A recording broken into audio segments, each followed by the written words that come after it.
Good afternoon, friends. I welcome you all on the starting of the weekday in a pursuit to have webinars continuously on different issues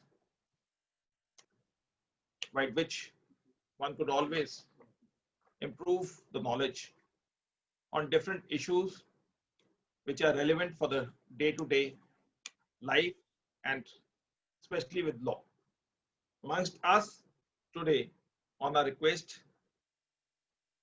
Ma'am Swati Chauhan, Family Court Judge, Nanded, Maharashtra, has joined us to give the insights of an issue which are quite relevant for the purposes of understanding the law in the perspective of custody of children and how the law has evolved with the flux of time. Not only her judgments are widely read and being acknowledged as the giving the right directions towards the law, but she has also written various papers and she has always been associated with law, so much so that the Honorable Chief Justice of Bombay High Court for 1 year had appointed her to regularize the derailed functioning of the Maharashtra State Shelter Home, Navjeevan Mahila Vasti Guru. And she has also been given a note of appreciation in that. And she has also been awarded various awards, that is Trafficking in Persons Hero 2013, Nanded Icon 2012, Vocational Excellence Award 2013. It shows that in terms of judgments as a judicial officer and her suggestions are widely received and her papers are also widely read. She's a combination which gives itself the impetus to our platform that wherein we invariably state in that we bring speakers who have immense knowledge. Before I request Ma'am Swati Chauhan to take the lead and give the insights on this topic. On the screen, I am finding that Honorable Justice Roshan Dalvi, former judge of Bombay High Court, has also joined. When the question answers session will be on after the session, we will also unmute Ma'am Justice Roshan Dalvi so that her insights can also be given on a topic. As they always say that two heads are better than one. So, and when they are the judicial minds, they are much, much better, as they say in mathematics, raised to power n. So that will give a different impetus to the entire perspectives of law, which will be taking on. Over to you, Ma'am Swati Chauhan, and we are happy on the last day of the month. We are bringing you to, as they say, to this month's conclusion of the webinars, though we are continuing with the webinars, and Justice Roshan Dalvi has been as we say, we can say that she has been the right fertilizers for the fertile minds of legal brains to sow the right type of plants and trees. Over to you, Swati Chauhan, ma'am.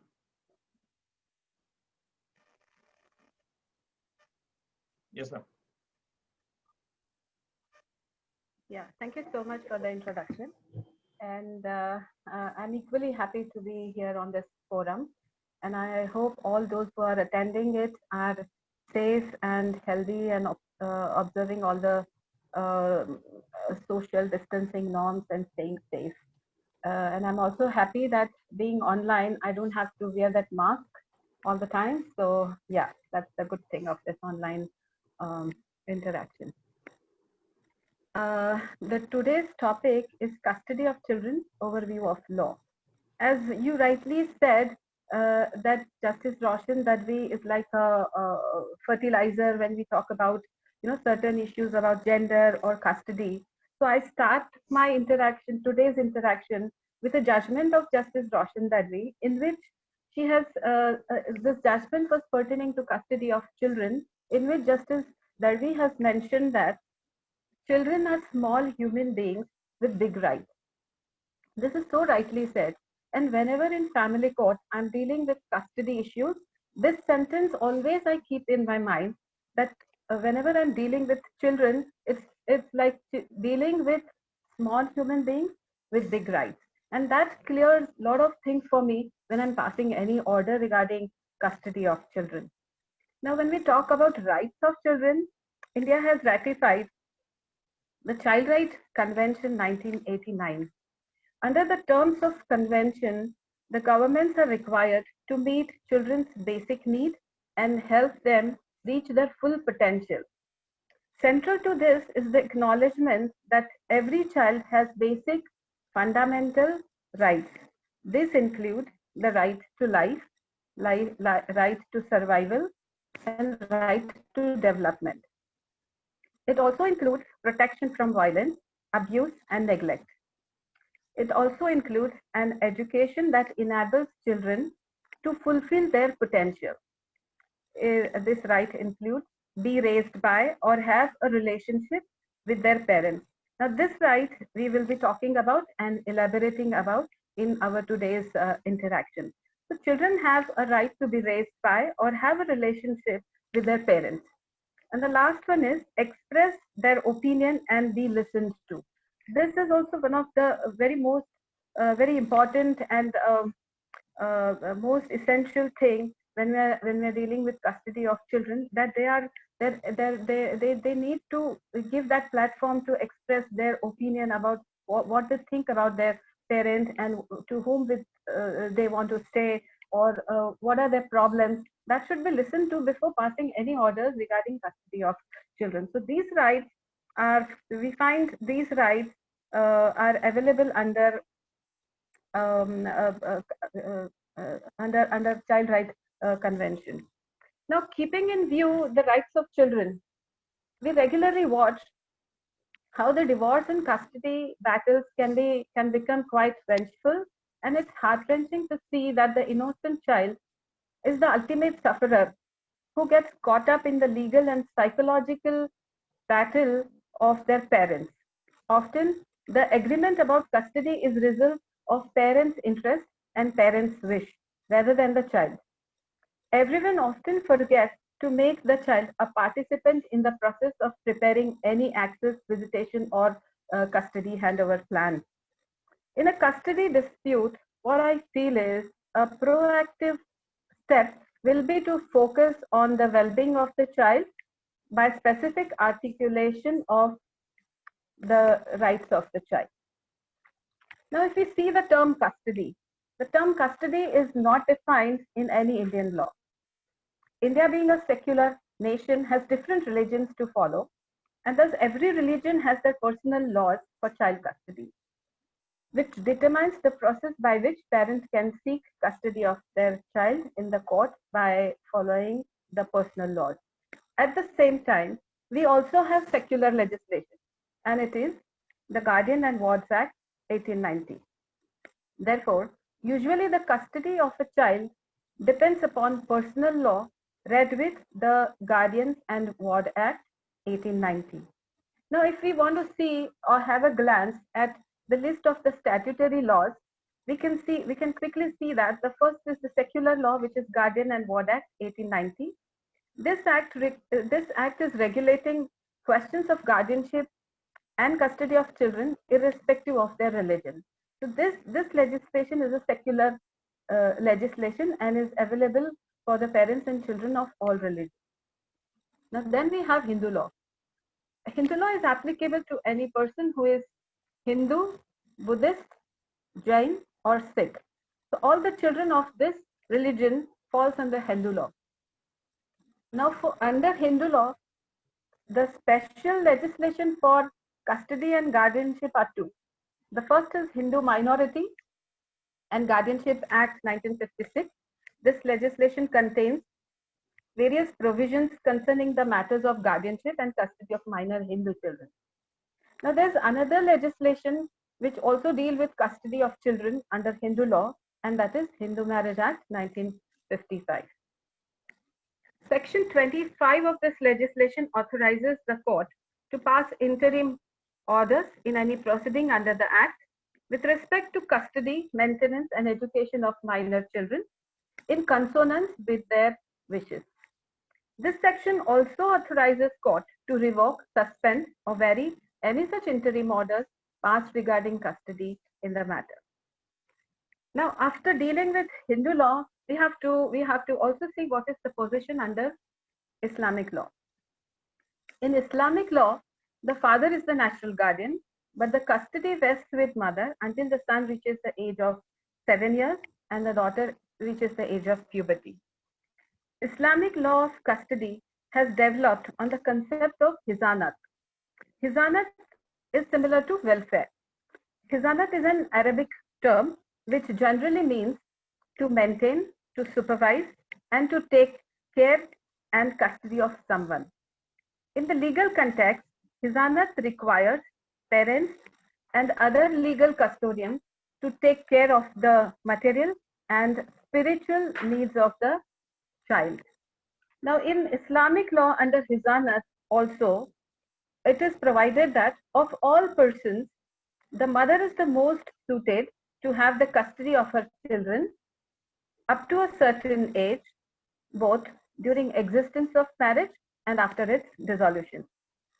A mother cannot be deprived of this right unless she is disqualified because of apostasy or misconduct and her custody is found to be unfavorable to the welfare of the child. Now, if we focus on this hizanat, we can see that the mother's right of hizanat is not absolute.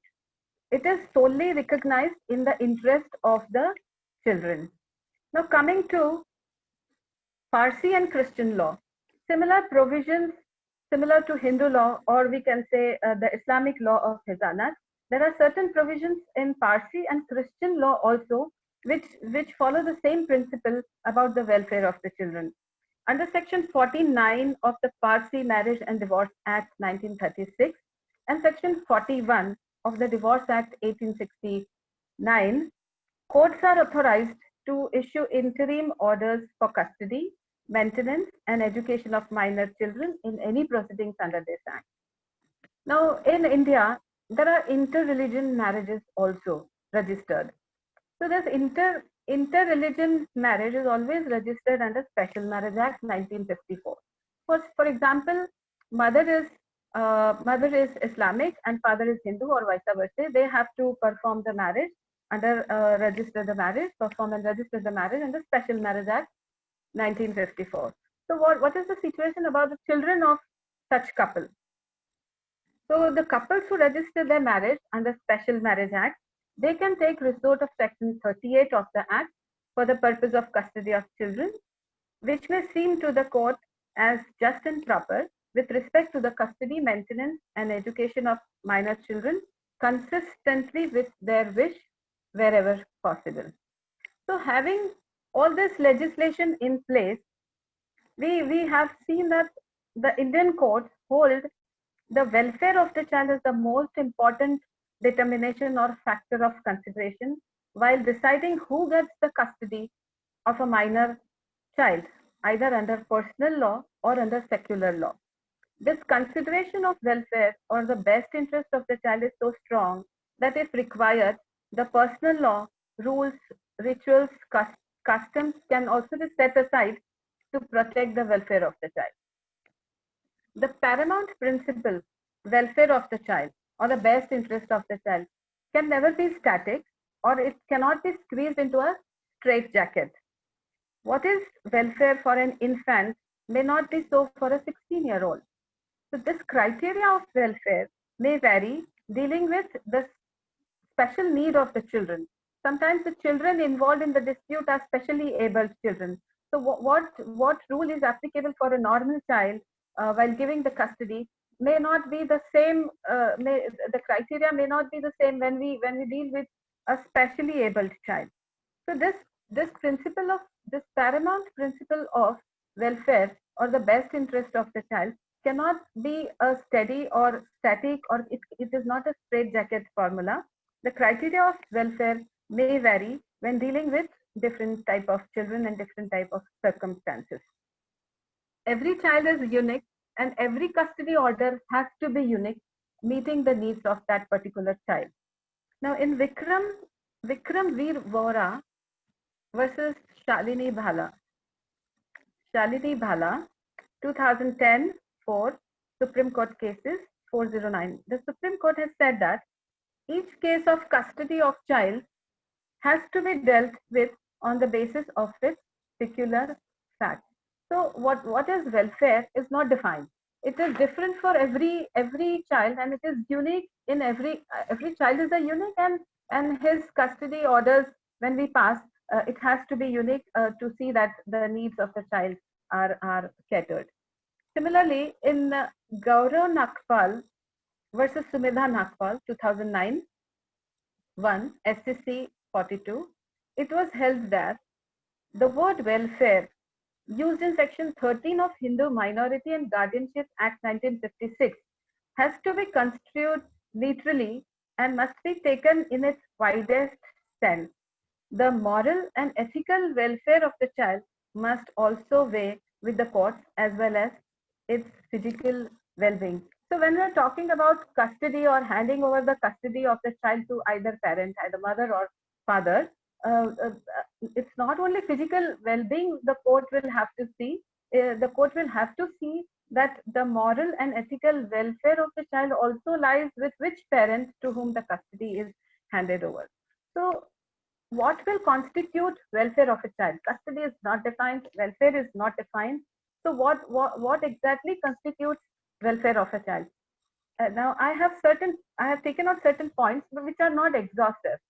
These points also have different and numerous sub-points also, which can evolve, which can come up in front of us when we are dealing with the children and their custody issues. Now, broadly, welfare of a child may include, first thing is safekeeping of the child, that is safety and security. Then second thing, as we saw in this Gaurav Nagpal judgment, ethical upbringing of a child is also very, very important. Then good education to be imparted to the children, and economic well-being of the guardian. These are the broad 4 points which I have come up with, and there are many sub-points under this topic which will come up according to the cases we are dealing and the children we are dealing with in the custody issues. So in family court, I have seen parents coming to the court with a notion that they have right over children. This understanding creates a lot of problems and dissatisfaction among the litigants.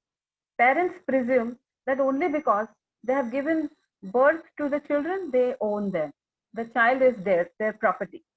Now, in this regard, to explain the situation, a very nice observation is made by the apex court in Gayatri Bajaj versus Jiten Bhala, 2012, 12 SCC 471, wherein it is held that it is not the better right of either parent that would require adjudication while deciding their entitlement to custody. Now, this judgment says that the desire of the child, coupled with the availability of conducive and appropriate environment for proper upbringing, together with the ability and means of the parent concerned to take care of the child, are some of the most relevant factors that will have to be taken into account by the court while deciding the issue of the custody of a minor. So now these things are to be added to the four points which I just now made out. The safekeeping of the child, ethical upbringing of the child, good education, economic well-being of the guardian. Now this judgment says that even the desire of the child is very much important to be ascertained while deciding the custody, and the availability of the conducive and appropriate environment for proper upbringing. Now again, what is conducive and appropriate depends on each and every fact of the case we are dealing with. Now coming to the most debated issue as to who, mother or father, will get the custody of the child when there is a dispute, divorce, separation between the couple. Now I start with saying that mother and father both are at par to get the custody of the child. However, who gets the custody of the child is a question which the court will decide based upon the facts and circumstances of each case. In some cases, wish and special need of the child has to be kept as a prior consideration, especially when dealing with children of teenage group. Now, always the court of competent jurisdiction must strive to strike a balance between the two conflicting parents, all the while holding the welfare of the child as paramount importance. Now, when we are dealing with children who are in the age group of say 14, 15, 16, 13 to 17, or 13, sometimes even 17 years, 6 months, children are also minor, and their parents come to the court with the custody issue. Now, in such circumstances, if a judge wants to pass an order about the custody of a child, of a 17 or 18-year-old child or 16-year-old child, it is very much essential that the judge should ascertain the desire of the child. What the child wants is the most important thing here to understand before passing any order of custody or visitation. Now, when I was preparing for this interaction, I came across one 70-year-old case law, which is, and it was so good to see that the observations which were made by the Bombay High Court in the year 1941 still hold good today. And that judgment of 1941 was relied upon in the year in last year, in the year 2019, by the Supreme Court in Sheoli Hathi versus Somnath Das, 2019 7 SSC 490. And the classic case which I am going to elaborate upon just now is Saraswati Bai Shripad Ved versus Shripad Vasanji Ved. The citation is ILR 1941 Bombay 455, and the judgment was delivered on 11th October 1940. Now, I am discharging work of a judge of a family court from last more than 10 years. And what I read in this judgment of 1940, still that judgment holds good today. Whatever observations were made in that judgment, I don't think there is any much change in the thought process or the criteria. So the basic foundation is the same. Now, in brief, I'll share with you the facts of the case. Now, this couple got married in the year 1936. They gave birth to a son in the year 1938. Now, unfortunately, in this case, the mother contracted tuberculosis, and for treatment, she was required to go out of the town, and she had to take treatment somewhere at the hill station. And for about couple of months, or say 1 year, she was away for the treatment, and she was cured of tuberculosis, and she returned back. And during this time, the child was with father. And after the treatment of tuberculosis, when the mother was cured and she returned, she wanted to meet the child and she wanted to have the child with her. But still, at this point of time, she was staying with her parents. Meanwhile, the father has performed second marriage. The child was with father. Now, one day, the servant who was attending the child took the child for a round. And while doing so, he went to mother's house. And after seeing the child, the mother was emotional, the child was emotional, that the mother and child, they both wanted each other. And the mother thereafter retained the child with her and did not return the child back to the father. Now, in this circumstances, the father went to the court and asked for written of custody. And in this matter, in this matter which the High Court was dealing of written of custody, it was held that there were allegations of kidnapping also on mother. The father said the mother has kidnapped my child, and so there should be a criminal action against her, and the child should be returned back to me. Now, in these circumstances, finally, I will come to the conclusion. The court felt that the child should be allowed to continue to stay with mother. The child was at that time 2-year-old. The situation was father has performed second marriage. Mother was having tuberculosis, but she was cured. And now this was 2-year-old child who wanted to be with mother, and mother wanted to retain the child with her. And father approached the court saying that I want return of custody, and for this reason, that she is not well, she is having tuberculosis, and the health of the child is at risk if the child stays with the mother. All said, and the mother has to be blamed for the kidnapping of the child. With all these allegations, when the this is a very nice judgment, and I expect everyone to read this. I'm reading the relevant portion here.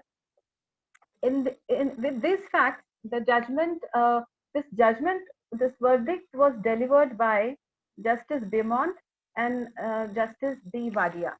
Now, what is this judgment? This paragraph, which I'm reproducing from this judgment, says, and which I say that is apply, it can be applied word to word even in today's period, today's situation.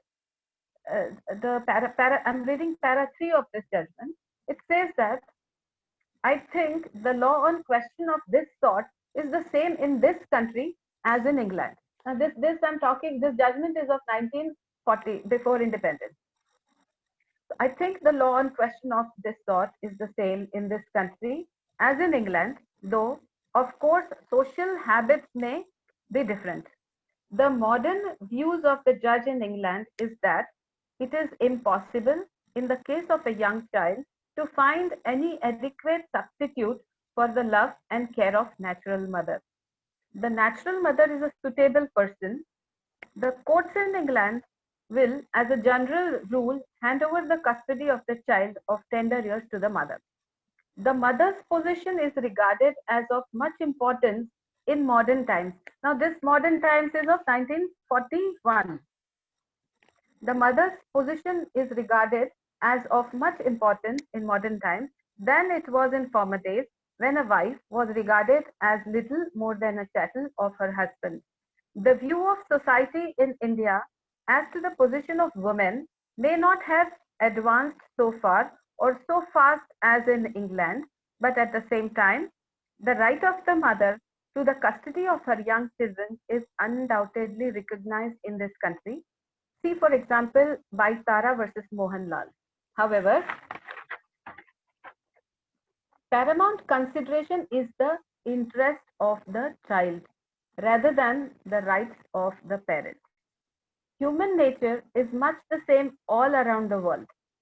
And in my opinion, if the mother is a suitable person to take charge of the child, it is quite impossible to find an adequate substitute for her for the custody of the child of tender years. So you see, the reasonings given is quite clear as to why, when the court decides to give custody of minor children to mother, what understanding or what logic lies behind that. Now, in this matter, it was the argument of the father that the mother is ill.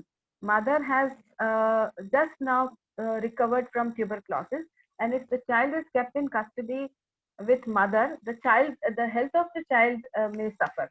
Now, in this regard, for this issue, the High Court said that on the evidence before the court, there is no reason for supposing that the health of the child will suffer if its custody is handed over to the mother, because mother is reported to be already cured. Orders as to the custody of the child are always temporary in nature. Now, this situation is still there, that the orders of custody are temporary in nature. There are no binding precedents.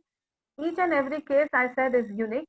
So this type of custody orders are interlocutory at any point of time, whenever there is change in circumstances, and if required for the welfare of the child, any order of access, custody, visitation can be changed, varied, modified, cancelled. The another request which was made by the father before the court was that now we're talking about 1941. So at that time there was this Hindu Marriage Act 1955 was not there. So the second marriage was also legal marriage. So the husband said that I have married and I have a wife which will mother this child. So it's not that the child will not have a mother if the child is returned back to me. And this was the ground that already there is a mother to take care of the child. The custody of the child may be returned to me, was the argument made by the father. To this argument, the High Court gave a reasoning that there is, and I read, there is no question here of removing the child from the guardianship of the father. The father is the natural guardian, and there is no application to remove him from that position. He remains the natural guardian, but the interest of the child itself, we are satisfied that its custody out for the present to be with the mother. Further, the court said that under Hindu law, the father is entitled, but it is difficult to suppose that a stepmother, whose age we are told is about 17 years, is likely to be a good substitute for the natural mother. While the father himself will have other occupations and will have to entrust the actual upbringing and charge of a child of this age to somebody else, in my opinion, there is no slightest doubt that the natural mother is the proper person to have the custody of the child. So you see, whenever the court passes order of custody and hands over custody to the mother, there are hundreds of reasoning, logical, social, emotional, practical, and then it is finally, if it is decided that mother is appropriate custodian, as far as tender age children are concerned, the custody is given to the mother. There was another argument in this judgment where it was held by Justice Wadia. Now, this was division bench, Justice Beaumont and Justice Wadia. So there was this additional reason given by Justice Wadia in this judgment, and which says that the father of the minor has married again. Then in itself may not be a ground for depriving him for the custody of this minor child. So it's clarified in the year 1941 itself, when even the second marriages were valid, that it's not the second marriage which is depriving the father of the custody of the child.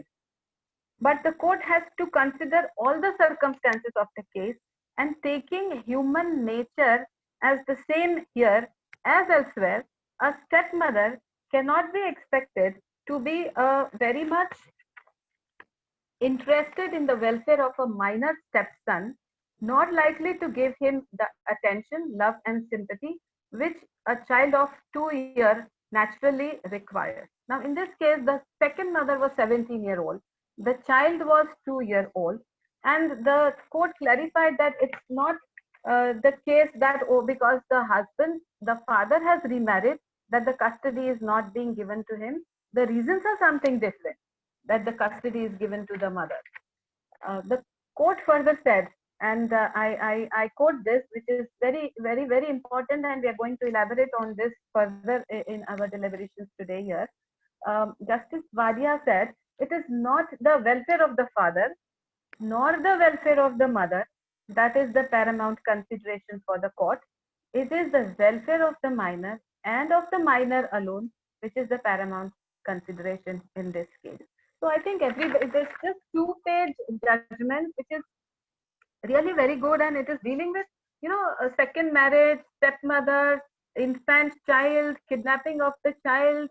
I mean, this is, I think, a classic case which everybody should read, and still in 2009 it is realized by the Supreme Court while dealing with a custody matter.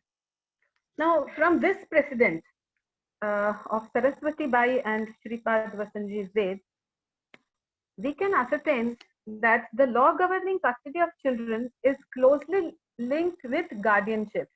Guardianship refers to a bundle of rights and powers that an adult has in relation to the person and property of a minor, while the custody is a narrow concept relating to the upbringing and day-to-day care and control of the minor. Now, in Ramesh Tukaram Gadve versus Sumanbai Vaman Rao, 2007, Supreme Court cases 975, it is held that the appointment of a guardian and custody of minor are two different aspects. There is subtle distinction between the expression custody and guardianship. The concept of custody is related to physical control over person or property, and the concept of guardianship is akin to trusteeship. A guardian is a trustee in relation to the person of whom he is so appointed. The position of guardian is more onerous than of a mere custodian. The custody may be for a short duration or for a specific purpose. Now, going back again to the case of Savitri Bai, the court has held in that judgment, while giving custody of the child to the mother, has held that the father is the natural guardian and there is no application to remove him from that position. He remains the natural guardian. But in the interest of the child itself, we are satisfied that the custody out for the present to be given to the mother. So custody and guardianship both are different. Father can be guardian, but at the same time, the custody sometimes needs to be given to the mother for the welfare of the mother. And one of the reason is infancy of the child or the tender age of the child. Along with guardianship and custody, there is one other aspect which needs special reference here is visitation right. A visitation is also known as access to children in India. In any, this visitation is an order of court or access is an order of the court allowing the visiting times for a non-custodial parent with his or her children. Although the non-custodian parent is responsible for the care of the child during visit, visitation or access as we call it in India, it differs from custody because non-custodial parent and child do not live together as a family unit.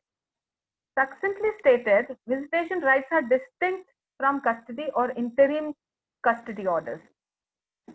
Essentially, visitation or access are to enable the parent who does not have the interim custody to be able to meet the child without removing the child from the custody of the other parent. Now, for availing the non-custodial parent an opportunity to meet the child, in family court or in the civil courts who deal with the custody issues, different orders are passed regarding access. Sometimes if the custodian is mother, the father is given weekend access, father is given overnight access, sometimes vacation access, festival or birthday access to the non-custodian parent. Suppose the non-custodian parent is mother and the custodian parent is a father, same arrangement can be made where the mother can meet the child on weekends or have some festival or vacation access of the child when the child is staying with the father full time. Now, visitation is expected to be smooth. It is when the matter is in the court, after hearing the matter, after understanding all the aspects of this custody issue, when the court comes to a conclusion and passes visitation order, it is expected that the parties involved show some maturity and obey the orders of visitation, which is passed after giving full consideration to the welfare of the child. Now, I remember when I was in Pune, there was a case where the father was staying out of Pune and the mother was in Pune. Father was in Pune district somewhere in some other taluka, and he used to come to Pune on every Wednesday for some work. So an arrangement was made where it was decided that the father will go and meet the child in the school on every Wednesday during his school recess time intervals. So the interval was about 40 minutes interval, and the father was given 30 minutes access on every Wednesday by visiting the school of the child. Now there was this application filed by the husband after a couple of months, and he said there's contempt of court. And why contempt of court? And then he said that every Wednesday the mother is not sending the child to the school. So ultimately, I go to the school and stand outside where I'm expecting the child to come and meet me, but he's not there. Then I go inside and inquire with the office, and I come to know that the child is today the child is absent. He has not been sent to the school, and then I have to return back. Now this is not once or twice. This is happening regularly. So I said, okay, can you bring the school record? He said, yes, I can bring the school record. So next day he produced a record which showed that yes, on every Wednesday the child was absent from the school. Now the result was the father was not getting the access or the visitation which was allowed to him by the court. Now, in such situation, what is the remedy? Now, in Vivek Singh versus Romani Singh, 2017, three Supreme Court cases, 231, the apex court said that uh, a negative approach adopted by any parent is a significant factor weighing against him/her while considering grant of custody of the child by the court. Now, the mother was summoned. She came to the court. She was explained that hereinafter, if you don't send the child, she gave a lot of reasons. The child was sick. The child was having some chicken pox, or then there was some family function on Wednesday. She had the list ready with her as to why the child did not go to the school on Wednesdays. But I was not ready to accept. I said, you cannot on every Wednesday. You cannot have any reason to not send the child to the school. So she was explained that if you continue to do this, there may be consequences to your act. You are suitable parent. Your husband is also a suitable parent. So I will change the custody. That the custody will go to the father, and then you will have regular access. Is it okay with you? And then there was also this contempt petition pending against her. She then gradually started. She then immediately, not gradually, immediately started giving access of the child on every Wednesday as planned in the visitation order.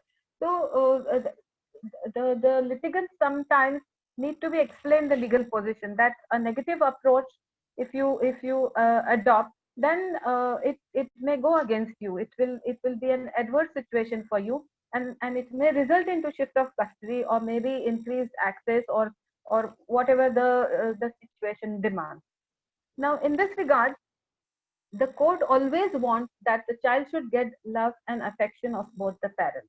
Now, there's this report, 257th report of Law Commission of India, in which it is expected that the judges working in the family court and the civil court, or those courts who are handling the issues of guardian and ward, to refurbish their fixed ideas and to have a makeover of their perceptions.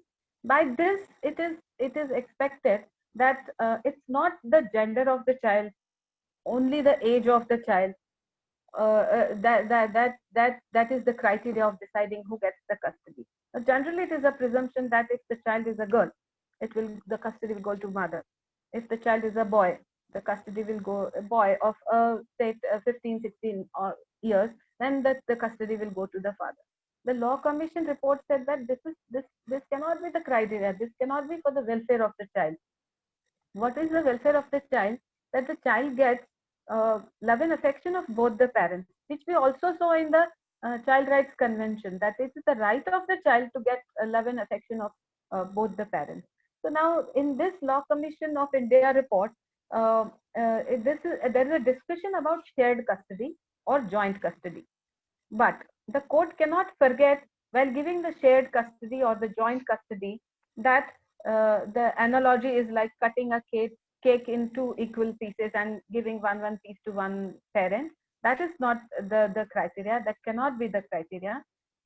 While doing the process of preparing a plan of giving shared custody or joint custody, the court has to see that the child does not feel uprooted, the child is not overwhelmed or feel lack of stability in his life. There was a case in which custody days were divided, but then ultimately in the High Court, in the case of Tushar Vishnu Ubale versus Archana Tushar Ubale, it was held that the parenting plan is good, but it is just a suggestion. There's a parenting plan now on the site of Family Court,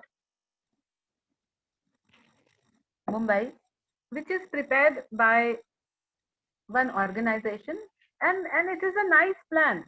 It sees that both the parents have equal opportunity to shower their love and attention and care to their child, and at the same time the child gets full opportunity to spend quality time with mother and father both. Responsibilities can be divided. The privileges can also be taken care of by turns. So this parenting plan is really very good idea and very good option, but it should be sorry, but it should be made applicable only when both the parties consent for it. That is what is said in Tushar Ubale versus Archana Ubale, that parenting plan is option for both the parties. It cannot be imposed. But by way of practice, at every court, at every family court, or the court where the custody issues, or the district courts where the custody issues are being dealt with, if we start preparing a parenting plan by explaining, counseling the parents to agree for it and give consent for it, it will be really good for the cognitive development of their child. That both the parents get equal opportunity to be with the child gets full love and affection of both the parents. Now, while drawing parenting plan, sorry, while drawing parenting plan with consent of parties, there are certain factors which require to be ascertained. Now, what can be these factors?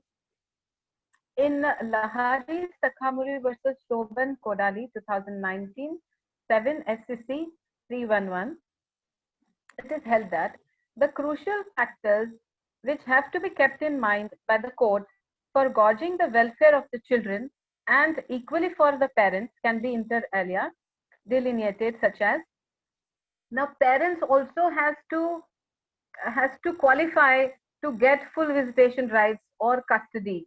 So this judgment says that the parents need to show maturity and judgment. There should be mental stability. There should be ability to provide access to schools. And there should be moral character.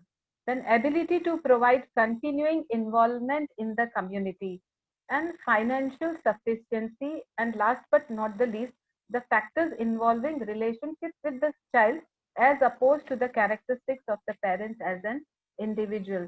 Now again, I remember one case of Pune, where the child was around, girl child, 15 to 16 years of age, and mother father separated. Child continued to stay with father, and then mother was seeking custody. But this child was so bonded with the father that she said, "No, I don't want to go with my mother. I will stay with my father. If you tell me," I mean, she was telling me, "I don't want to meet my mother also, but if you tell me, I will go and meet her. But I don't want to leave my father. I will continue to stay with my father only, and I don't want to stay with my mother." And she had a lot of reasons for that. But the argument from the mother's side was mainly based on the gender issue, that I am mother, my child is adolescent, she needs my company. Yes, agreed. She needs your company. She is girl child. It's good that you are there always to support her emotionally, morally, psychologically. But when the child is saying, "No, I don't want to leave my father," it was sort of uprooting the child from a comfortable ambience and then trying to root the child in some different ambience where she does not want to, stay there. So even though the child was a girl child of around 15, 16 years of age, and the mother was seeking custody, I did not change the custody and kept it with father because the child was of uninfluential, non-influential age, and her opinion was quite firm that I want to live with my father. I don't want to go and stay with my mother. So that was honored. That was honored. And in this case, mother was good, but father was equally good. So the both were at par. Mother and father both were suitable to take the custody of the child. But the child wanted to stay with father. So I said to mother that I have to reject this application because the wish of the child prevails over everything else. She is a mature child and she has good reasoning to stay with father. Father is suitable. So only because you are a mother and the child involved is a girl will not is not a circumstances which will make me pass an order that okay, you go and stay with your mother. So parents' suitability also has to be considered while taking any decision regarding custody of children and the wishes of the children. If the children are of mature age, their wish needs to be prevailed. They need a listening has to be given to them as to what they think about where they want to stay. Now, also while preparing parenting plans, issues regarding comfort and welfare of the children is to be considered. Now, what are these aspects which generally, now when we talk about children, whatever list or the points we say are not exhaustive. These are just the important points, and there can be many sub points under it according to the needs of the children of that case. Now, in this parenting plan, what all needs to be considered is continuity and quality of attachment the child is having with either parent, mother and father. Then the preference of the children, where the child prefer to stay. Then parental alienation. There is a lot of discussion and issues regarding parental alienation. I am purposefully not touching this because it is a whole lecture in itself as to what is parent alienation and how to deal with it. But yes, there is parental alienation seen in the custody issues. The children suffer a lot due to this because they have this loyalty issues towards the parent with whom they stay, and even if in their heart they want to stay with or talk to other parents, there are certain mental blockages and restrictions due to which they are unable to fully face the non-custodian parent in a happy and blissful way. So parental alienation is there. Special needs of children, education, gender issues, sibling relationships. Now, again, I was preparing a parenting plan when I was in Mumbai, and the couple had two children, one daughter and one son. They came preparing a parenting plan. And when I saw the terms and the clauses of the parenting plan, they had primarily decided that the daughter will stay with mother. I was okay with it. Then they said son with son will stay with father. I said okay, acceptable. Then there was condition that during vacation the daughter will go to father's house and the son will come to mother's house. That was fine arrangement. But then I said, when will these siblings meet each other? What arrangement have you made that both brother sister can spend time together? So there was no such clause in it. So I did not accept that parenting plan. I said you need to modify it. You need to make some arrangement in it that okay, the custodian parent meet the child, the non-custodian parent also meet the child. But what about the two children? They also need to meet each other. So then they went and came up with some arrangement that for a week, in every vacation, both the children will be at one place and they will stay together. So where there are more than one children, even sibling relationship also is very important to be taken care of. Then parents' physical and mental health, parents' work schedule. It should not happen that vacation access is given to a parent, but the parent is away for some workshop or for some business trip and is not available, and the children have to stay with aunts and uncles or grandparents. Grandparents is also okay, but primarily the work schedule of the parents need to be taken into consideration while preparing any visitation access or parenting plans. Then parents' finance, then the style of parenting and discipline, the conflict resolution, social support system, cultural and ethnic issues, ethics and values, and religion. So these all are very important aspects which needs to be taken into consideration while passing any custody or access or visitation orders. So all these factors which we discussed now are just guiding lamps. These are not exhaustive. There may be a situation which comes up in the court which you do not anticipate. When you're dealing with children, any situation can come. But at the end, there is this judicial discretion and reasoning which tops the list. That as a judge, when you're dealing with custody issue of the child, you have to also use your judicial discretion put into this orders and decide what is the best for the child and where the welfare of the child lies the most. Now, there's a judgment in J. Selvan versus N.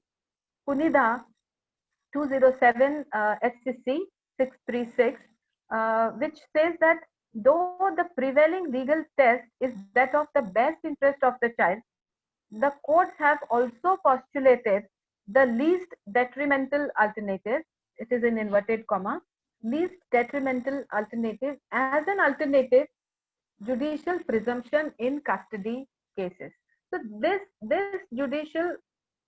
alternate judicial presumption gives wide discretion to judges to deal with the custody issues in the best possible way, keeping the best interest and the welfare of the child as the paramount consideration. Now, we also see that when we are dealing with custody issues, it is not that we are dealing with a perfect couple or a perfect situation. There are a lot of imperfections. There are a lot of imperfect ideas or notions, and that is why people land up in the court. In most of the cases, it is for this reason the parenting plan does not work out, because the parents don't cooperate. Their notions are really sometimes not in consonance with the paramount consideration, that is welfare of the child. They are sometimes thinking about their own rights or about their own welfare, rather than thinking about the welfare of the child. Now, as I said earlier, parents many a time are under a very strong presumption that they can hold children as their property, which is so incorrect. Parents want to control every little thing of their children. They decide whom the children will talk. They decide with whom children will not talk, what the children will study, which extracurricular activity the child will take, what the hobbies of the children will be decided by the parents, and so on. So in such situation, to deal with such situation, there's also a judgment of Supreme Court, Gaurav Nagpal versus Sumidha Nagpal, 2009, 1 SCC 42. In this, it was held that children are not mere chattels or toys of parents. Absolute right of parents over destinies and the lives of the children in the modern changed social condition must yield to the consideration of their welfare as human beings, so that they grow up in a normal, balanced manner to be useful members of the society. And the court, in case of dispute between mother and father, is expected to strike a just and proper balance between the requirements of welfare of minor children and the rights of their prospective parents over them. Now, adults can be parents, adults can be the lawyers who are representing the parents, adults can be judges. Many a time tend to forget that children have their separate and distinct identity, existence, and individuality. Their tomorrow, the child's tomorrow's personality will shape the future of this country. Has to be always kept in mind while deciding anything about the future of the children. There's a very impressive observation of Supreme Court in Vivek Singh versus Romani Singh, 2017, 3 Supreme Court cases 231. It says, and I quote, the welfare principle is aimed at serving twin objectives. In the first instance, it is to ensure that the child grows and develops in the best environment. The best interest of the child has been placed at the vanguard of family custody disputes according to the optimal growth and development of the child, and has primacy over all other considerations. This right of the child is also based on individual dignity. The second justification behind welfare principle is the public interest and the stance that stands served with the optimal growth of the child. Children-centric human rights jurisprudence that has been evolved over a period of time is founded on the principle that public good demands proper growth of the child, who are the future of the nation. And that is why we always say that children are assets of nation.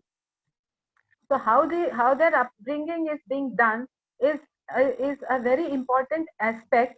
And when the parents are in dispute about the custody access and other issues about the children, the court needs to intervene, and all these topics and all the subjects which we are discussing now has to be put in while passing the custody order regarding a child.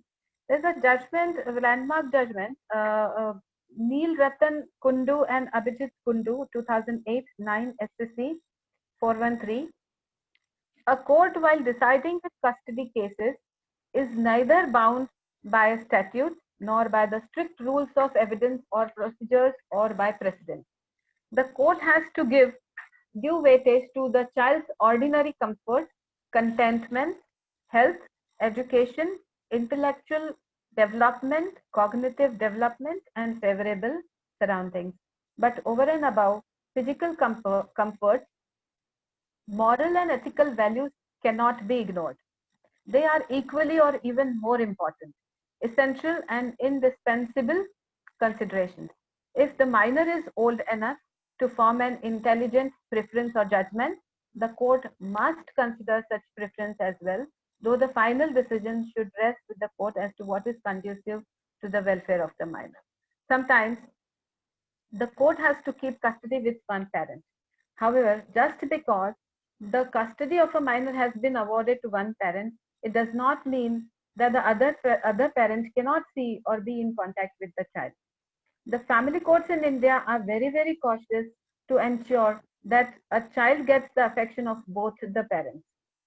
If a parent gets a custody, the other parent gets visitation rights, the conditions of which are determined by the court as per each and every case which is in front of the court. In Mamta versus Ashok Jagannath Baruka, 2005-12 Supreme Court cases 452, it was observed that before deciding the issue as to whether the custody would be given to mother or to the father or partially to one and partially to the other, the courts must take into account the wish of the child concerned and assess the psychological impact, if any, on the change in custody after obtaining the opinion of the child psychiatrist or child welfare worker. All this must be done in addition to ascertaining the comparative material welfare that the child or the children may enjoy with either parent. So the comfort level, I can give you this very latest case which happened during the pandemic period. The mother and father both are doctors, and the children are there are two sons. The elder one is 5 years, and the younger is 3 years, around 6 years and 3 years. And mother, father both are doctors. The children are staying with mother. Mother is not staying in Nanded district, but she's posted in a government hospital in another district, which is adjacent to Nanded. Now there was this arrangement that alternate weekends the children will come and stay with father, and the father will drop back the children to the mother's place. And when the children were here for access, this pandemic was started and lockdown started, and the father could not then send back the children to mother as per the access orders.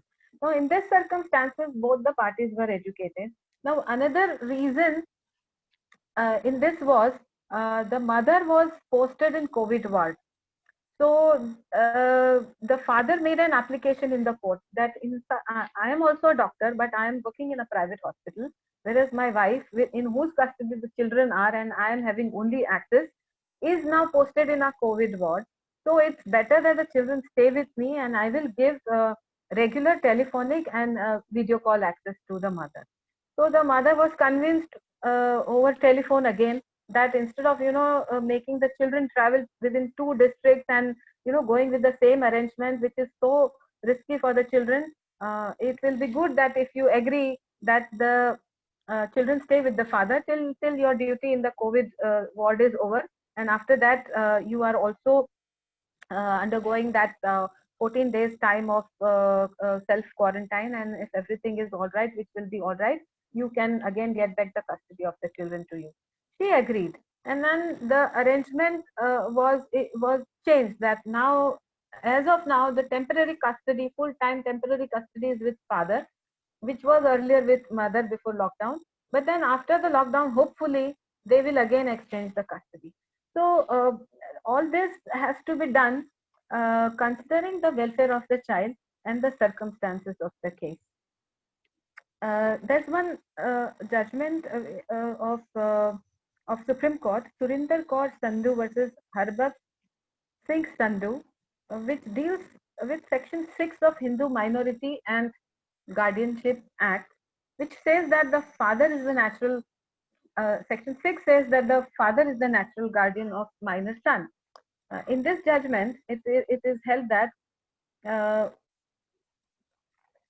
Section 6 constitutes the father as the natural guardian of a minor son, but that provision cannot supersede the paramount consideration as to what is conducive to the welfare of the minor. Now, in this regard, there is a landmark judgment of Geeta Hariharan versus SBI AIR 1999, Supreme Court 1149, in which it is held that even if the words in the section are such that the father is the natural guardian and after him the mother will be the natural guardian, is not to be interpreted in such a way that it is only after the lifetime of the father the turn of the mother will come to become the natural guardian. The court said that it has to be interpreted in such a way, in a gender friendly way, that in absence of father, the mother will become the first natural guardian. The father is absent, father is neglecting, father is not available. Then in that case, mother can become natural guardian, first natural guardian of the child as per section 6 of Hindu Minority and Guardianship Act. That is what this judgment says. Now, there's also an understanding that children below 5 years of age, and what about their custody? So in Rokshan Sharma versus Arun Sharma, 2015, 8 Supreme Court cases, the Hindu Minority and Guardianship Act postulates that the custody of an infant or a tender aged child should be given to his mother unless the father discloses cogent reasons that are indicative of and presage the likelihood of welfare and the interest of the child being undermined or jeopardized if the custody is retained with mother. However, it is immediately clarified that Section 6 subclause A, or for that matter, any other provision including those contained in the Guardians and Ward Act, does not disqualify the mother to the custody of the child even after the later crossing the age of 5 years. So now, even if in personal laws some age limitations are there in Hindu law, in even in Islamic law, but the now after evolving, the situation today is there's no such criteria that only because the child is below 5 years, mother will be the natural guardian. If the child is below 5 years and mother is not suitable, the custody can be given to father. Similarly, if the child, if in under Islamic law, if the child is more than 7 years, but father is not suitable to take the custody, to get the custody, then in that case, Guardian and Ward Act will prevail over personal law and the mother will get the custody. So now a similar observation is also made in Rosie Jacob versus Jacob, in which the Supreme Court said that in considering the question of welfare of minor, due regards has to be, of course, given to the right of the father as a natural guardian. But if the father cannot promote the welfare of the children, he may be refused such guardianship. In Tejaswini God Shekhar Tiwari, the apex court observed that the welfare of the child shall include various factors, which also include the economic well-being of guardian, so that child's ordinary comfort, contentment, health, education, etc. are properly taken care of. So now this, after going through this ratio, one thing comes to the mind that while taking the custody of the child, economic well-being of the guardian is one of the factors. But when we read this judgment, we also have to read this judgment of apex court of Mosni Ganguly versus Jain Ganguly, which says that a better financial resource of either parent or their love for the child may be one of the relevant considerations, but cannot be the sole determining factor for the custody of the child. It is here that a heavy duty is cast upon the court to exercise its judicial discretion judiciously in the background of all the relevant facts and circumstances, bearing in mind the welfare of the child as the paramount consideration.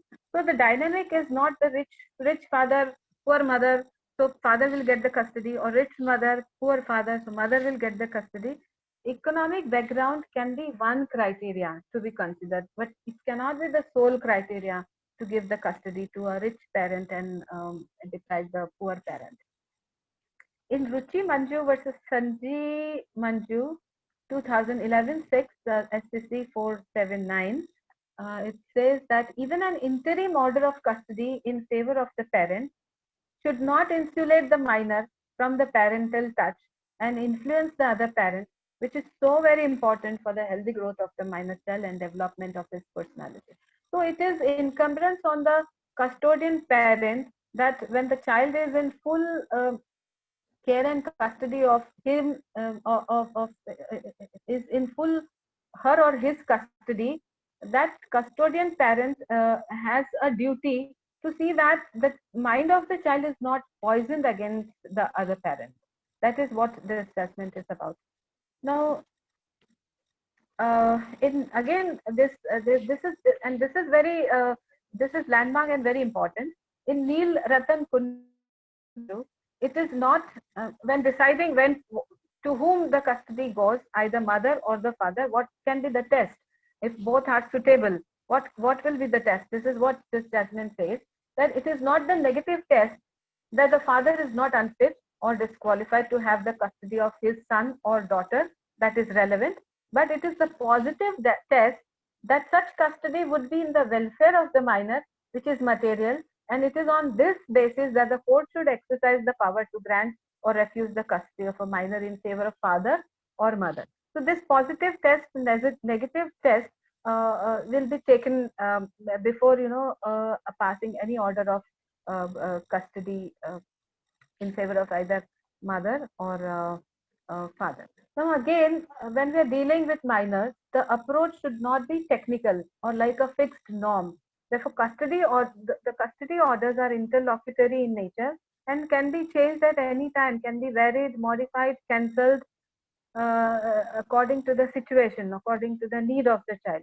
So guardianship or custody orders never attain permanence or finality and can be questioned at any time by any person genuinely concerned for the minor child's welfare. And if the welfare of the child is in peril, whatever orders are passed can be changed, modified, or even cancelled.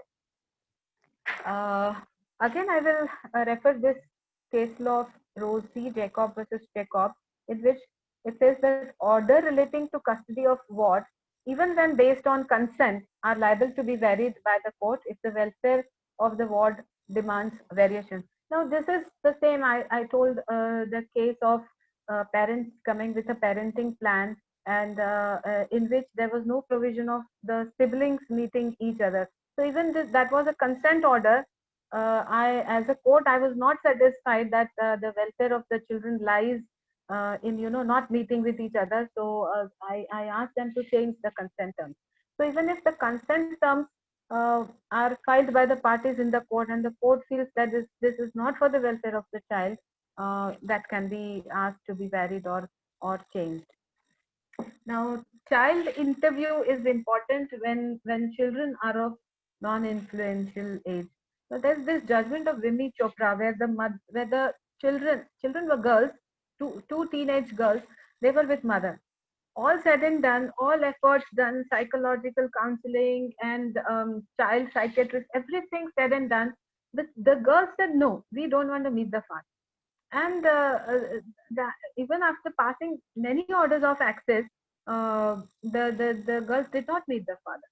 So sometimes child interview is very important in deciding the custody and access of the children who are grown up, mature, are in a non-influential age, just like 16, 17, 15. Examination by the court of the child in order to ascertain his or her wish as to with whom he wants to stay is important and therefore desirable. Apart from the statutory provision in the form of subsection 3 of section 17 of Guardian and Ward Act, such examination also helps the court in performing the onerous duty in exercising discretionary jurisdiction and in deciding the delicate issue of custody of tender age children also. Now, when we're talking about when we say that when we're talking about custody of children, mother and father both are at a par. There is an exception in this situation. What is the exception? Is custody of children born out of wedlock that is illegitimate children, always lies with mother. So in ABC versus State, NCT of Delhi 2015 10 SCC, it is said that the preponderant position is that it is the unwed mother who possesses primary custodial guardianship rights with regards to her children, and the father is not conferred with an equal position merely by virtue of his having fathered the child. This is also this provision is also there in Hindu minority act, that when there is a, I'm audible.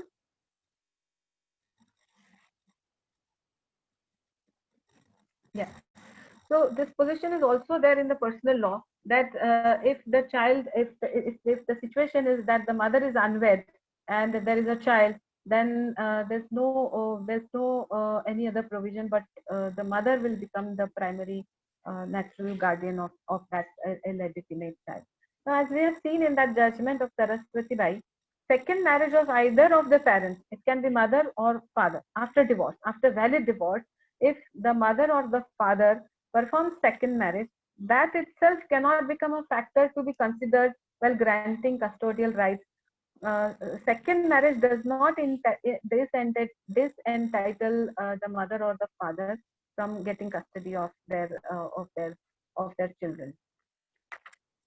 Now, this is the Indian scenario which we just saw. Now, let's very briefly go to the international scenario. Now, as far as international scenario is concerned, I remember one case when I was in Bandra Family Court. A student from India had gone to Australia for some couple of years.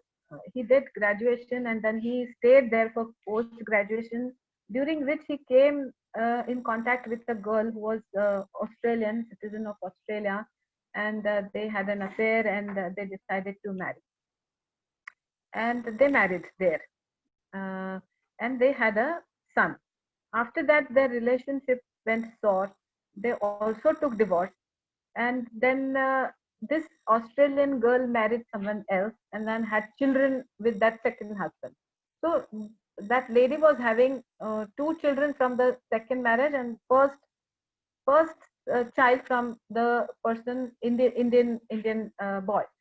So after his post graduation, he wanted to return.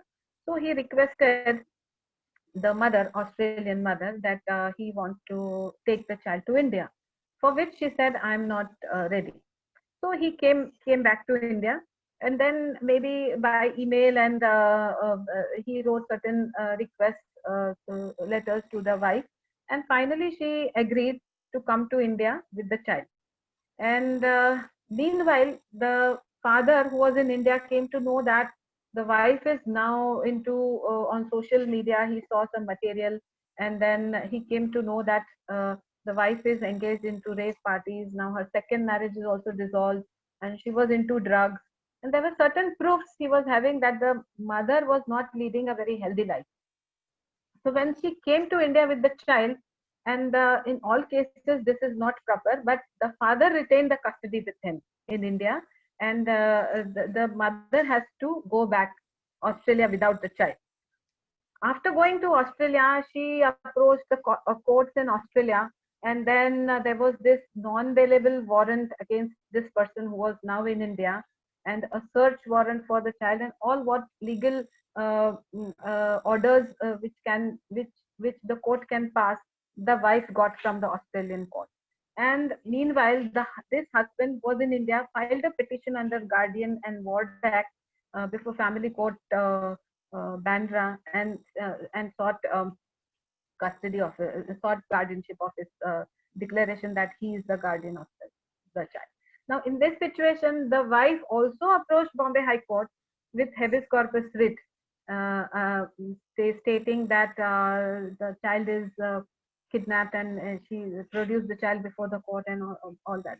So in that judgment of in the judgment which came in the writ of habeas corpus, the High Court said that all said and done, we will decide all this. I mean, this is not very healthy situation where you retain the child, But then if it is for the welfare of the welfare of the child will prevail over all other circumstances. And similar judgment is this Nitya Anand Raghavan versus State and City of Delhi. The Supreme Court held that the courts in India within whose jurisdiction the minor has been brought must ordinarily consider the question on merit, bearing in mind the welfare of the child as of paramount importance, while reckoning the pre-existing order of the foreign court, if any, and as only one of the factors and not get fixated therewith. So even though there were orders of search warrant and non-bailable warrant against the father, the courts in India considered that the welfare of the child is in India with the father, and therefore the foreign court orders did not matter much if the welfare of the child was at stake. It further held that the consistent view of the Supreme Court is that if the child has been brought within India, the courts in India may conduct a summary inquiry or an elaborate inquiry on the question of custody. In the case of summary inquiry, the court may deem fit to order the return of the child to the country from where he or she was removed, unless such return is shown to be harmful to the child. In other words, even in the matters of summary inquiry, it is open to the court to decline the relief of return of the child to the country from where he or she was removed, irrespective of pre-existing order of return of the child by a foreign court. So in such circumstances, the court acquire a jurisdiction which we called as parens partiae, and in such circumstances, the paramount consideration is always welfare of the child. And one more thing, India has not India is not signatory to the Hague Convention of 1980, which covers this situation where children from one country are brought to other countries. But looking at the versatile situation in India, India has not signed this Hague Convention. So that is why we still go by this welfare principle that even if there is order of a foreign court of returning the child, but the courts in India feel that the welfare of the child can be protected here, and the best interest of the child can be protected here in India, irrespective of any such order of the foreign court. The custodian parents can the parent who has brought the child, I would say which is not so regular by regular way, can retain the custody in India, because it is for the welfare. This is rarer. This can be rarest of in rarest of rare situations. Um, in Ruchi Manju versus Sanjeev Manju, the court said that the duty of the court exercising its parents' partial jurisdiction, as in the cases of children involving custody of minor children, is all more onerous, simply because a foreign court has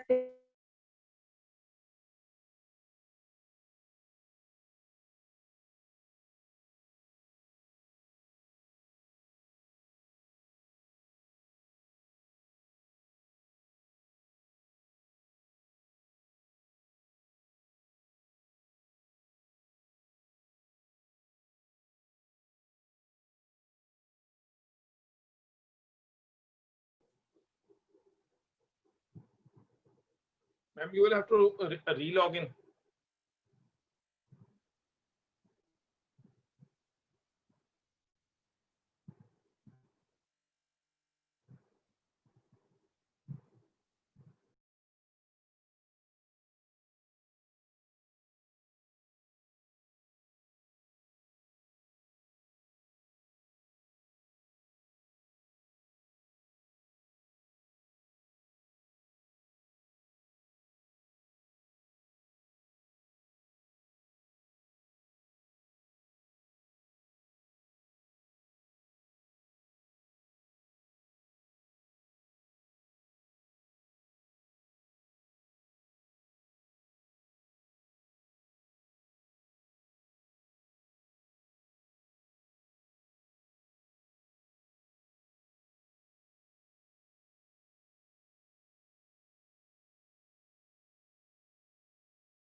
till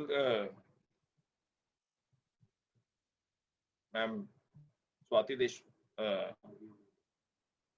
we have unmuted Justice Roshan Dalvi till she logs in back, because probably there's some net problem. Okay. Swati. Unmute. Swati. Ma'am, we are unmuting you. Swati, ma'am. Yes, try to unmute yourself, ma'am. Yeah. Yes. So, so this is the objectively and not abject surrender is the mantra in such cases. But it is one thing to consider the foreign judgment to be conclusive and another to treat it as a factor of consideration that would go into the making of a final decision. So now I think I should conclude at this point. There's an I would conclude this by saying that the word family, FAMILY. So Justice Roshan Dadvi again has done this, says that this is an abbreviation. Family word is an abbreviation of a sentence, which is F. Family is father and mother. I love you. FAMILY is father and mother. I love you. So we, as adults, we as stakeholders, has to always keep in mind that a child needs mother and father both. A child needs care and affection and attention of mother and father both. So if any custody issue comes before us, we have to keep it in mind that the cognitive development of a child is when the child needs both the parents in normal circumstances. Thank you so much for hearing me patiently. No. And I'm open for questions if any. Yes, we have just opened the chat because sometimes we feel that there are so many messages on the chat box, it distracts not only the participants but also the speaker. So we have now just opened the WhatsApp chat. Meanwhile, we have unmuted Justice Roshan Dalvi and Murnali Deshmukh also. So we will be taking the questions. This is first question by Praveen. All three can give the answers to that. Raghav, what is the impressionable age and who decides the same? Yes, ma'am. What is the impressionable age and who decides the same? Ma'am, is it audible?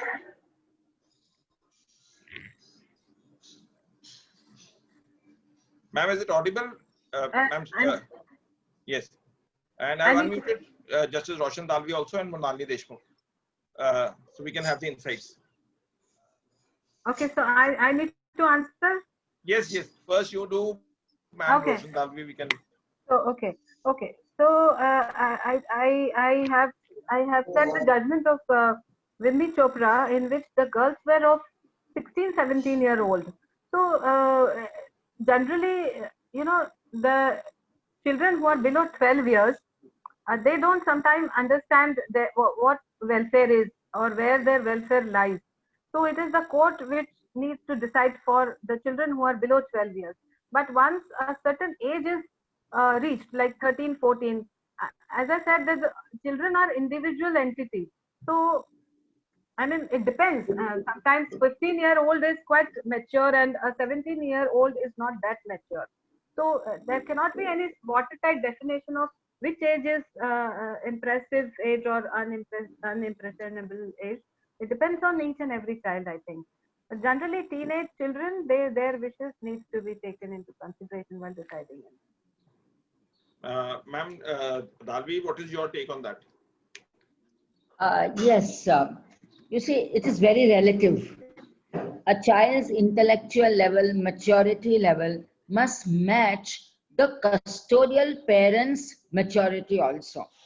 See, quite often it happens that the custodial parent, mother or father, they may poison the ears of the child, etc. So it is not that at a particular age the child says a particular thing and the judge is bound, because otherwise there is no judgment of a judge. So we have to extract from the child, without asking pointed questions, what must be in the interest and welfare of the child, depending upon the circumstances in which the child is. And I would say, you say this child preference, it's a very fashionable term today. This child preference is for change of custody. So like Madam Swati said about so many cases where the father had the custody and the mother applied, or vice versa. It is then that the judge has to see whether the child's maturity level has so reached, and then ask the child. But you can never ask a pointed question, do you want to go with this one or that one? Because you will never get the right answer. You must be able to slowly extract from the child what are his or her ways of, living today, what are his expectations, what are his needs, and then derive as to what is that preference. And bear in mind one thing, that this child preference is not for visitation rights or access. Visitation rights are given so that the child will be in a better position to make an informed choice. So it can't be that I don't want to talk to my father, I don't want to visit my father, and the child says that, and therefore the judge says, oh, I can't give the father even 2 hours access of the child. That cannot be. That is not the welfare of the child. That is not what is contemplated in the child preference. Child preference has to be evolved. It must come out automatically and organically. That it is for this reason the child tells the court, no, I don't want to go there, I want to be here. And the court must heed that. But not that the child commands or the child directs the court that this is what I say and therefore that must be done. Because that is what is happening nowadays because of that constant pressure of the custodial parent. And there is nothing like this happens only with the mother or with the father, it happens with both. There are some parents who are very caring and understanding, so they may be divided in matrimony, but they are joint in parenting. That is the motto that should be.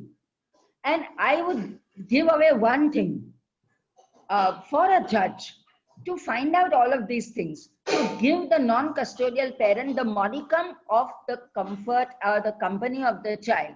The best thing to do is call the child, keep the child in the judge's chamber under the supervision of the judge, that is, say me, etc. I used to do that, and allow the non-custodial parent to be with the child for 1-2 hours. I used to leave them in my chamber with instructions, nobody must enter, and go away to my court for other matters. When I come back after 2 hours, they've had a nice, fulfilling session. And that is the beginning of the relationship. After such 3, 4, 5 turns, the child will be in a better position to make a preference. Yes. If you have to change the custody, And in one of my matters, the child never wanted to look at the father. And there were two girls. And I was told after some 2 years or so that, ma'am, now both the girls are living with the father. So you see, it happens and it evolves slowly and organically. That is how it should be. Every case is different. There are cases are like snowflakes. I've written about this very same thing in my book, Tangible Justice, in the chapter on child custody. And there are 5 cases which are dealt with separately and completely differently. This is by Anmol. He says, how can it be possible that when child is allowed to I hope you can hear me because I can't hear you. I think it's audible. Now it's audible? Yes, now it's audible, but I don't know if I was audible. No, you are perfectly audible. Okay.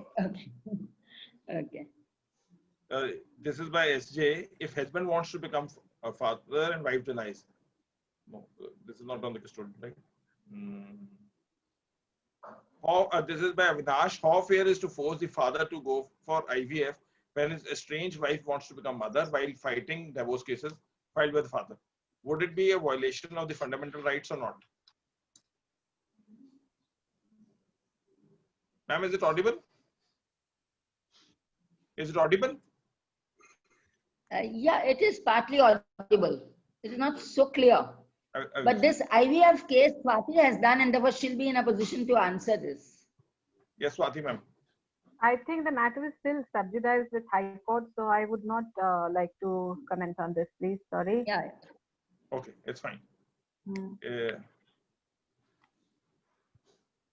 how to father pays interim maintenance for a child, but he's not allowed to see his child from the day of the born. What can the father do for visitation because child does not know the father and father does not know the child? This is by Gaurav. Is it Can you audible? show this? Yeah. Should I repeat it, ma'am? Yeah, just repeat. Yeah. Father pays the interim maintenance for a child, but he's not allowed to see his child from the day of the born. And what can father do for the visitation because child does not know the father and father does not know the child?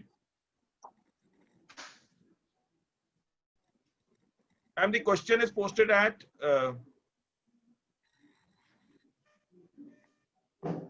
I'll just see the time. This is at 5:34 by Avinash. Is it audible, ma'am? No. 5:34 p.m. The question has been posted by Avinash. Swati, ma'am, is it audible? Yes. You can answer that 5:34 question. What is it? Can you repeat, please? I think I've lost. Wait. I can't see. I don't know. This is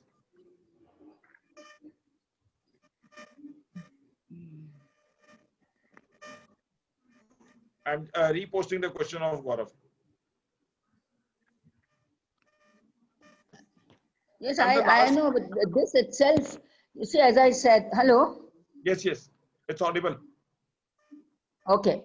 So just as I said, this is one of the cases where you must allow the relationship to slowly grow so that the father starts to know the child starts to know the father. That is very important. So it is only when the judge would give a chance or some time to the father and the child to be together that they will be able to realize what each one needs from the other. And slowly thereafter the order can be passed. These kind of orders can't be passed on day one. Okay. This Swati ma'am can answer. While filing a petition for guardianship and custody, it has to be filed under personal law as well as statutory law or either or both. It depends. It depends. If you are asking for, see, custody and guardianship both are different aspects. So if temporary custody can be sought under personal law if any matrimonial petition is pending. But if you want a declaration and then you want a declaration that the parent who is applying is to be declared as guardian, then under guardian and ward act. But if it is a temporary interim custody during the pending of any matrimonial litigation, then it is always under the personal law. Can the grandparent seek custody of a child after the demise of father and child is in the custody of mother? Yes, why not? But again, the welfare principle will come into play as to where the welfare of the child lies. And when there is a natural parent alive, biological natural parent is there, there should be very strong reasons as to why the child should be taken out of the custody of the natural parent and be given to grandparents. So it's not so that the grandparents cannot ask, they can ask, but there should be a very solid ground, a very a very grave reason as to why the child should not stay in custody of natural guardian. Now, I have a case where grandfather is seeking custody of grandchildren from the father because the children's mother committed suicide when she was living with her husband. So their allegation is the husband was the reason as to why she committed suicide. So the children are not safe in husband's custody, and the matter is going on. So still, the children are in father's custody, but grandparents are given visitation. It depends on the facts of the case as to why grandparents does not want the children to stay in the custody of their natural biological guardian. No, that's understandable. Because as they say that judgments are not statutes, so each one minor factor can change the entire law. So this thing. So we'll be taking last two questions. The last question is posted by Gaurav. Or we can take by Bhavya Foundation. Do you believe a shared parenting law should give relief? What is your take on this? I need to answer that. Both of you, either one can start and the second can pitch in her views also. Yeah, Justice Roshan that we will answer first. Okay, yes. Shared parenting is a very good concept.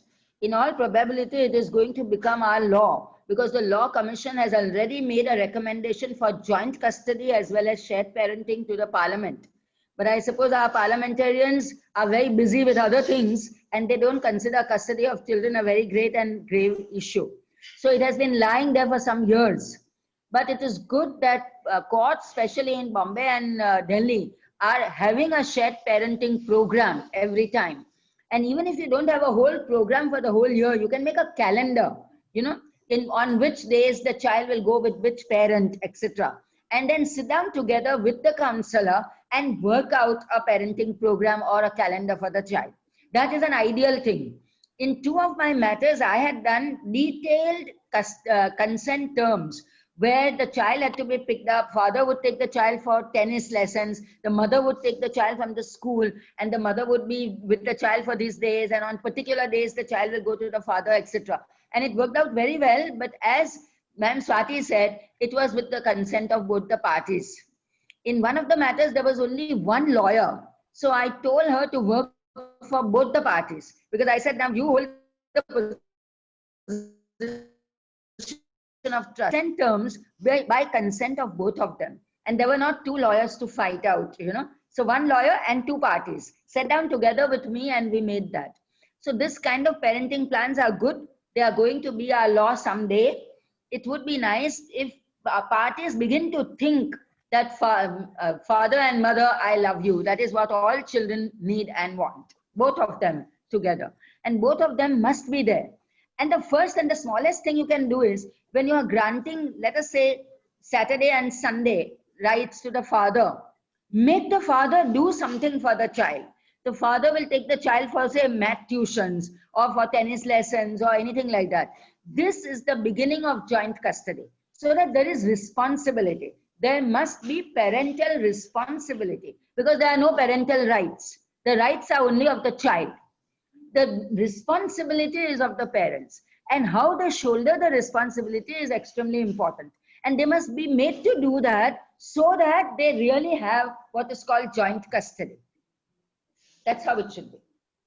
This is by P.S. Crusader. In the case where the child was sent into to the school every Wednesday, did the issue get resolved by just warning the mother, or don't you think that the mother should have stepped up her parents' alienation strategies by sending the child to school, but also they instructed the child to reject the father? Which is worse? In that case, I remember warning was sufficient. When the mother was told that if you don't obey the visitation order, then there may be shift of custody, and the custody will go to father. And she was also asked to give compensatory access.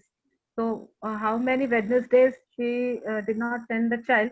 That was compensatory access in addition to the regular Wednesdays. Some arrangement was made where the father get additional compensatory access of the child. Now, what I want to say that when we are dealing with custody, it's very sensitive issue when you're talking about child custody. So it's contempt of court, sending one parent to jail and threatening them. I mean, that is not the way it should be. The best thing is counseling the parents, making them understand and agreeing for certain arrangements. That works good for everyone, mother, father, and child.